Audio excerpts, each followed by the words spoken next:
Lollyburger.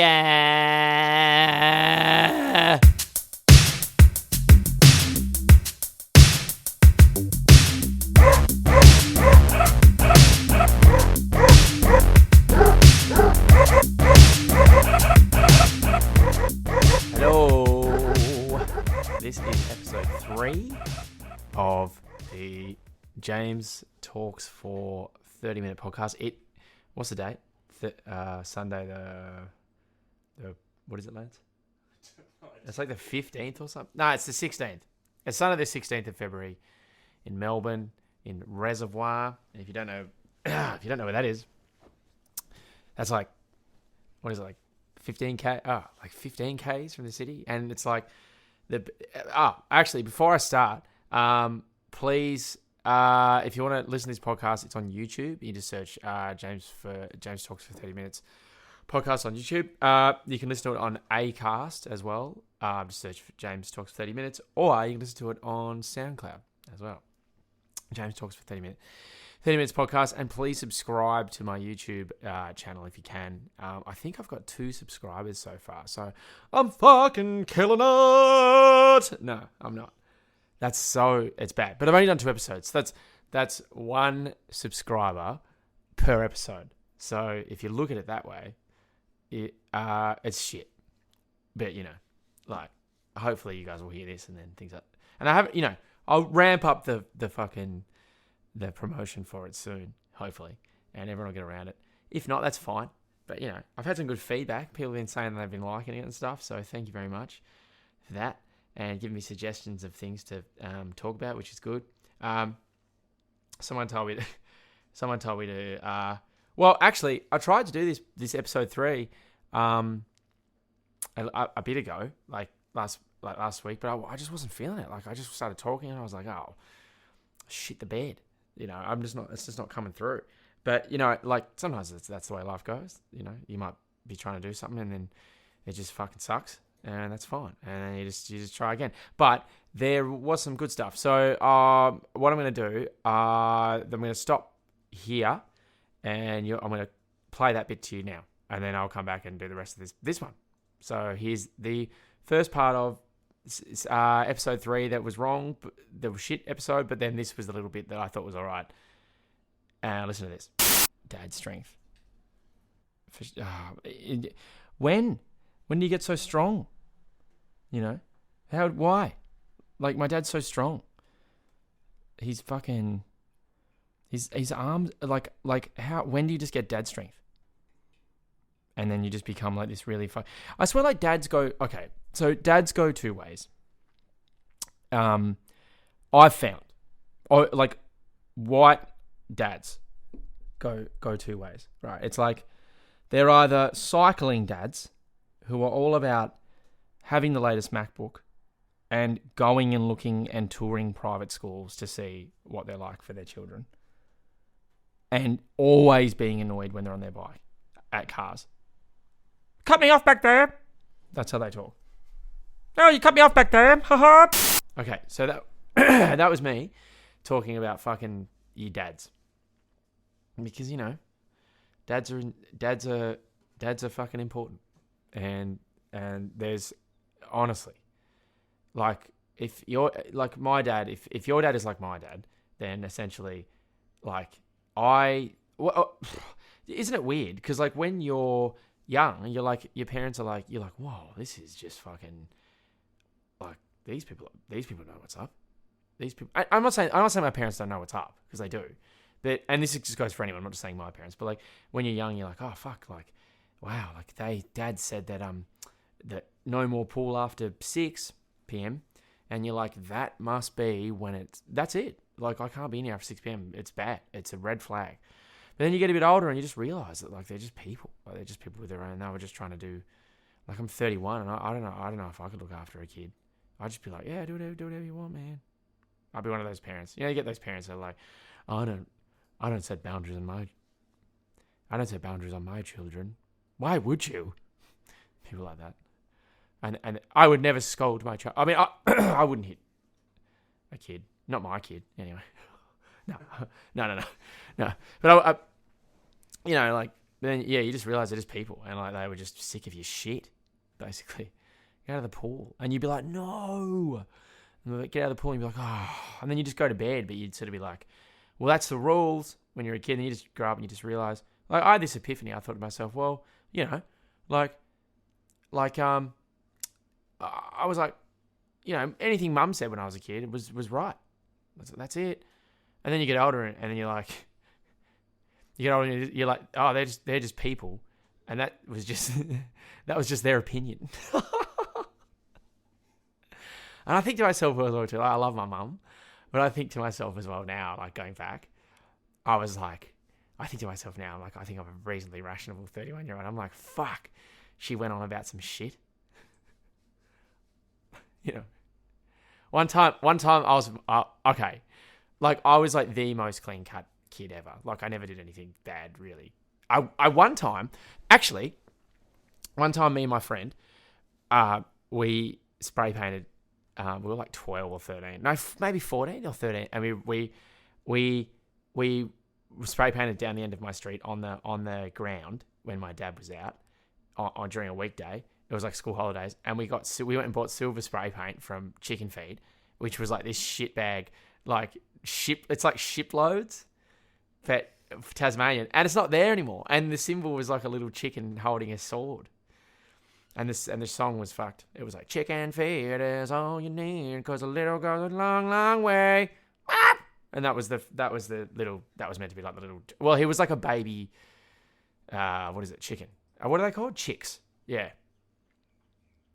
And we spray painted down the thing, because we were skateboarders, but we couldn't skateboard. I couldn't do shit. I was like 14. I had like a fucking skateboard from Target. I mean, that's not cool. You can buy shampoo from Target. Like, it's not a cool place to buy skateboard, all right? But anyway, and we spray painted that we didn't like rollerbladers. But I won't say what we said, but we said that people that ride rollerblades are losers, basically. Which, I mean, it was based on no research, really. Like, we just thought anyone. I don't think I even knew anyone. You'd see them around and you'd be like, what the fuck? Get a skateboard, you wanker. Like, but why? I mean, that's a fine decision to make. Like, you can't question the moral fiber of someone. In fact, if anything, it's more convenient because you like, they're your shoes. And the wheels are on the bottom. You don't even have to get off and on the board. But anyway, we said that. And then this is the most uncool thing ever. So we thought we were like cool kids. And I used to wear like a little red hat like fucking Fred Durst. Because I listened to Chocolate Starfish. And I'd always listen to that with all my friends and shit. And then you would go out. And then you'd go online. And you wanted to know how many times that Fred Durst said fuck in Chocolate Starfish. Was that the album or was that the name of the song? Chocolate Starfish. Hot dog flavored water or something. Anyway, and there was like that song that he says, like, he's like, that's 46 fucks in this fucked up rhyme. I mean, if you're talking about, like, I met Fred Durst actually once in the Melbourne airport. Can you believe that?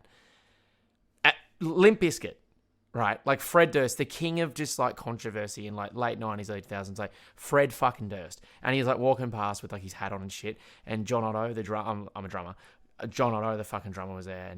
And he gave me nothing, right? John Otto. But like, you know, he's giving me shit all. Gave me shit all in the airport. But Fred Durst was like, yeah, sure, I'll have a photo with you, man. And my fucking friend that was with me was like, he was like, yeah, I'll take the photo and shit. And then he was like, I don't know why I think this is so funny, but he just spoke to him like he was out of a local band or something. It was real weird. I was like, man, I was like, yeah, can I have a photo? He's like, yeah. And then my mate, as he was taking the photo, was like, oh, you guys were good yesterday. Dude, it's Limp Bizkit. Anyway, it's Limp fucking Bizkit, dude. It's Fred Durst. Anyway, well, when we were spray painting, down the fucking thing down the road, we just finished it, and we were like, yeah, we've look at this shit, like down the end of my road. Firstly, I lived in a cul-de-sac, as if my dad is not going to find out. I mean, if it wasn't us, my dad would have found it first anyway, and he would have gone out and scrubbed it off himself. So what are we doing in my street, spray painting? Secondly, just as we finished standing back, this old lady came out. Not only did she catch us, she came out with a hot bucket of water already ready to go. It was already steaming, ready to go. and a broom and a sponge. And she was like, what have you done that for? And already had a hot bucket of water steaming with soap in it. So, you know, that was embarrassing. But anyway, I met Fred Durst, so it's pretty cool. You guys were good yesterday. He knows, dude. He knows. Anyway, but yeah, dads are fucking insane. I don't know at what point you just start to fucking... At what point do you just start to, like, just mow your lawn? Always. And, you know, like, I mean, I reckon my dad maybe checks the oil. I can't confirm this, but my dad maybe checked the oil in his car every single day. You never know. I mean, and this is based on the fact that, okay, one time I had a Subaru Forester 99 forest green. It was a good car, and I bought it and had it, and I didn't put oil in it ever, and the engine blew up. You know, of course, if you've got a dad like mine, that is absolutely a badge that you will wear. That's like getting the fucking, what is it, the Purple Cross in the whatever. It's just forever there, you know, an act of shitness. And what the fuck am I saying? And anyway, that was so bad. But yeah, he just has never let it go. Like, I'm like 30. What am I now? 30, almost 32, and he's just like, well, you know what you like with cars. I mean, it was like 10 years ago. When I was shopping for cars, like, there was no car I could buy. There's no car. I mentioned any car to him, and he'd go, that'll break down, mate. Oh, they all break down. All of them break down, do they, Dad? Yeah, they break down. They break down. My mate's dad hates Jeeps, right? Fucking hates them. And we always have these jokes. We always have these jokes about how much he hates Jeeps. And this is what, okay, these companies are the cutting, they're a company. Like, you can't, like, as if, they're a company, right? Jeep is like a fucking probably $1 billion company. Multi-million-dollar. German scientists fucking just sweating over the finest details. Just trying to get the tiniest advance in technology so they can bring you that year's Jeep, the 2020 fucking Jeep. It'd be tooled out to the nines. It'd be this piece of machinery just made to perfection. 110 grand for a four-wheel drive, right? And his dad is like, oh, they fucking break down. And then he was like, all right, well, how do you know that?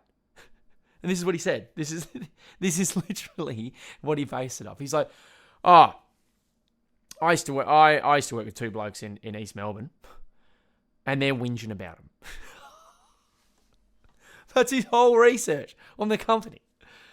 So now he thinks all Jeeps are bad and they break down, which they clearly don't. But anyway, my dad would just be like, any car I mentioned, oh, Dad, I found a 2004 Ford. All right, mate. Good luck with that. Yep, good luck with that, mate. All right, Dad, I found this, I found that. And I know I'd get him with, if I like mention like a decent brand. If I say like Toyota, then he'd go, how many Ks? He wouldn't question the brand. He'd just go, how many Ks?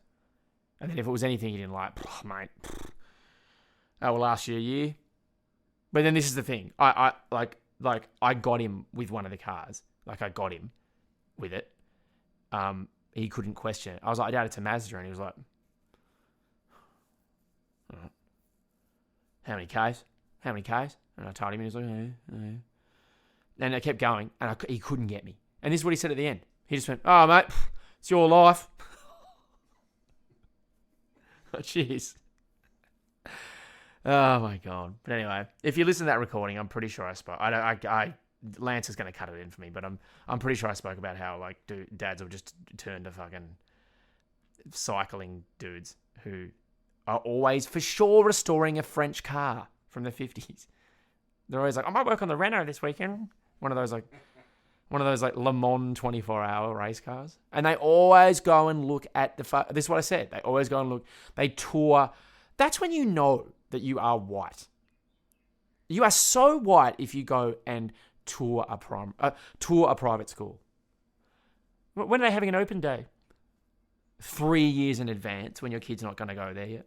Ah, that's so white. and beanbags. Beanbags are so white. Yo, dude, come and crash on the bag, man. That's the whitest shit. And John Butler, for sure. John Butler is so white. Like, he's so white, man. Like, he's, like, not, I mean, he's quite tanned as a guy. I'm talking about, like, his shit he does. Because, like, what's that song he had? Da, da, da, da, da, da, da, da, da, or whatever the fuck. Zebra. Yeah. I could be your pearl man. Or whatever. And he had the dreadlocks. And, like, it was, like, that hippie shit that, like, everyone in Byron and tradies get around. Oh, and also, here's the thing. I don't care how much. I will let you have a tattoo of any band. Here's the thing. I'll let you have a tattoo of any band. Any band. Fucking, my girlfriend's mum's got a fucking Led Zeppelin tattoo. Sick.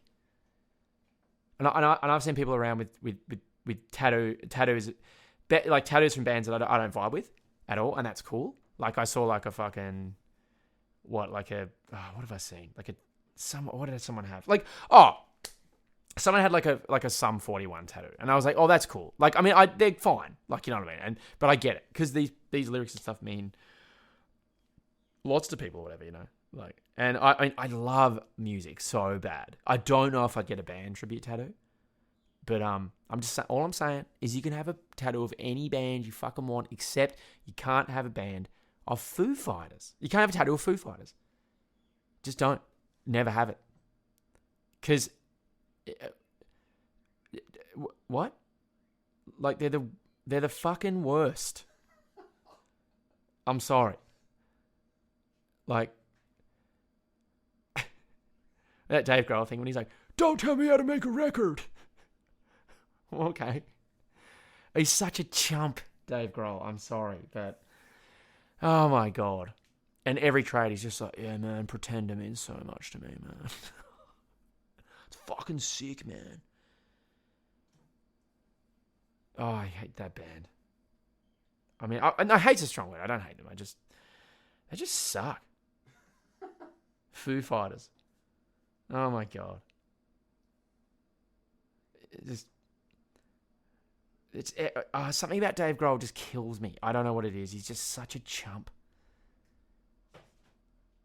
He's got like, I don't know. He looks like a fucking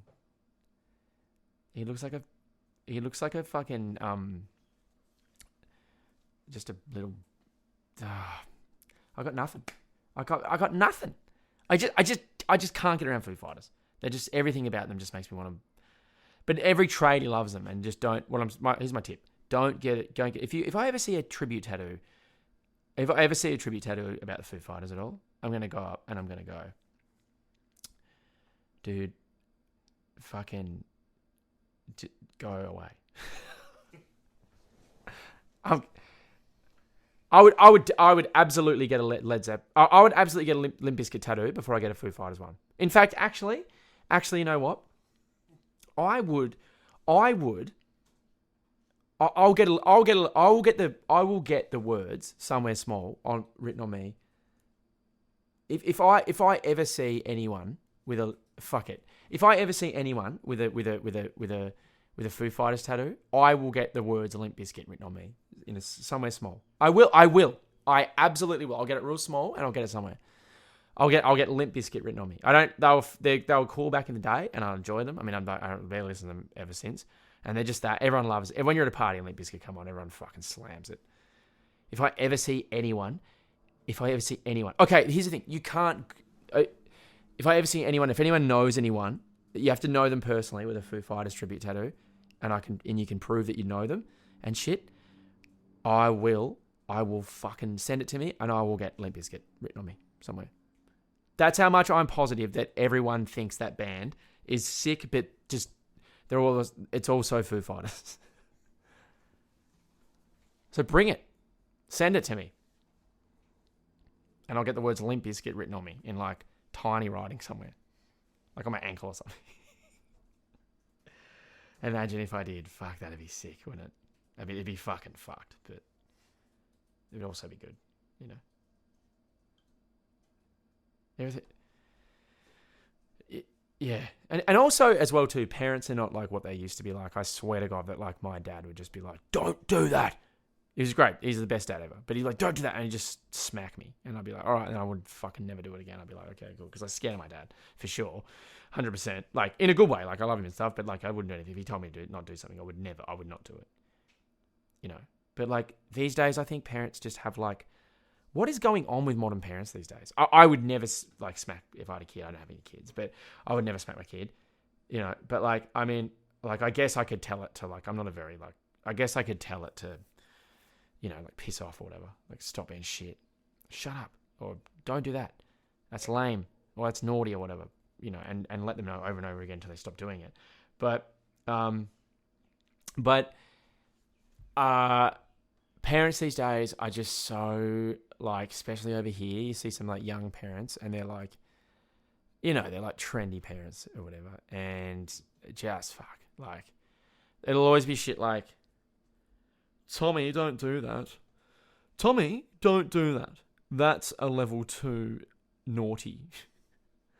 Now, you know what happens when we get to level 5 naughty, don't you? We go to stage 2 of the naughties. We go to stage 2 naughty 1. And if you get to stage 5 of level 2 of naughties, that means that you are officially a naughty boy, and that means that you have sit down time and you think about what you did. Now, if you have sit down time and you come back and you're still being naughty, that means we're at stage 3 level 1, which means that toys are postponed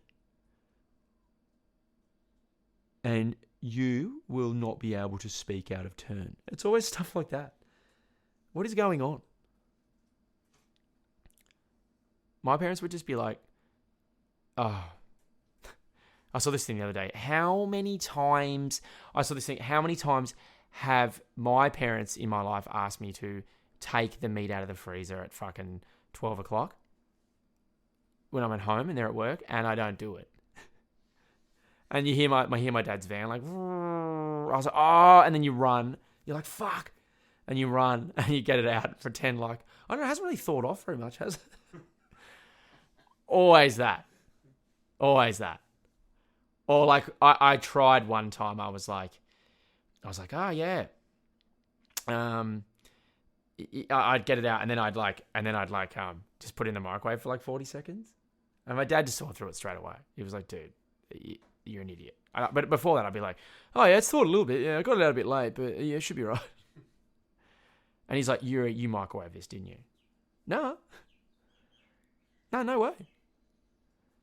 And then I tried it. I tried it like 12 more. I was such a dumb kid. I tried it like 12 more times after that. But you know what?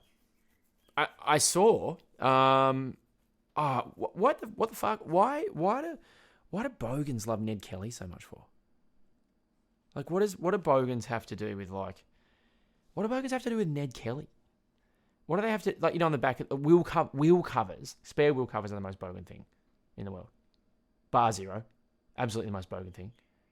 Ned Kelly. Or stick Ned Kelly on the back of your thing. Why?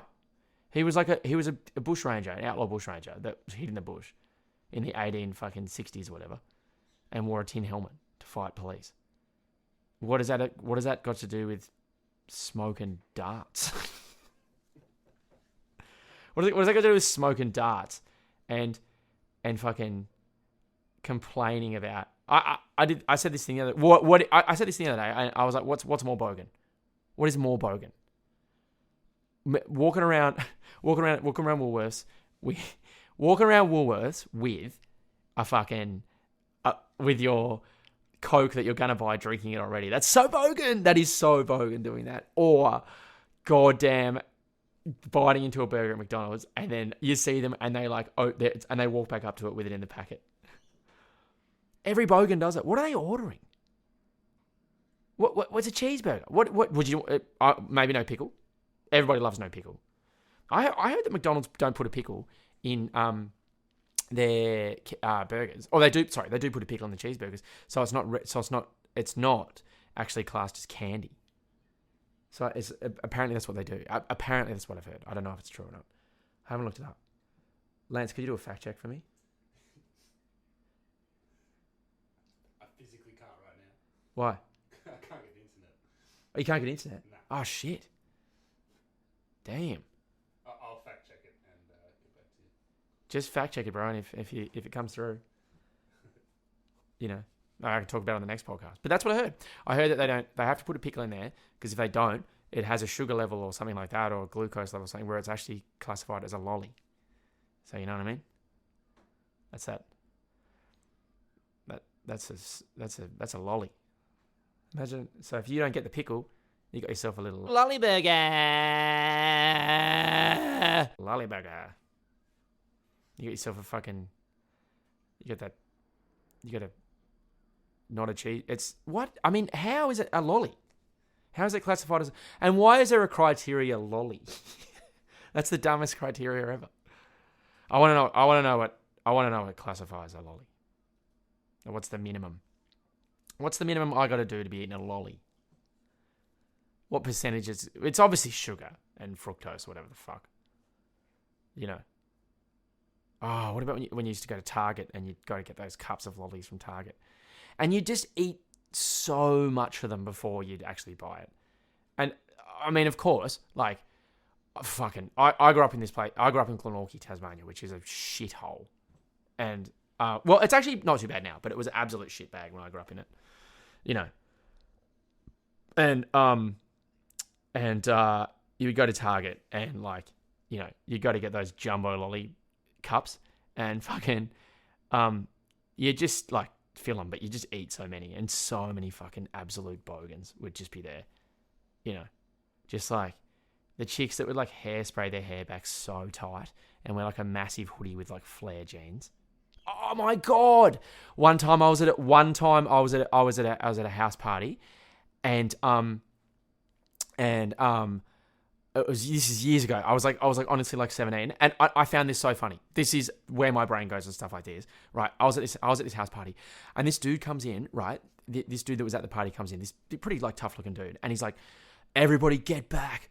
Everybody get back! These people are outside." So they saw that they heard that there was a party, or whatever, in like Clarence.